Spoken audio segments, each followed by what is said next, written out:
మొక్కులు మొక్కితే సరిపోదండోయ్, అవి తీర్చాలి కూడా కదా మరి. తీర్చేటప్పుడు ఈ మాత్రం కష్టం పడాలి మరి. అండ్ అలాగే మా అమ్మేమో ఇక్కడ ఆంజనేయ స్వామికి గారెల దండ వేస్తానని మొక్కుందనమాట.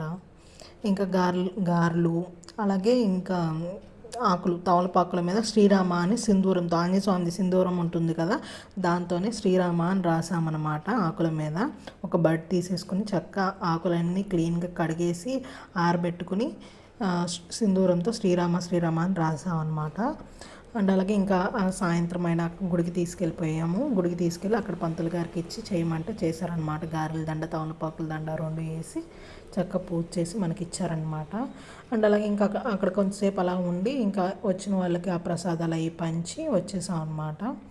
ఇంకా మనం తీసుకెళ్ళే ఐటమ్స్ కూడా కొన్ని ఉంటాయి కదా, పులిహోర పాయసం అట్లా, అవి కూడా తీసుకెళ్ళి అక్కడ కూడా కొంచెం పంచి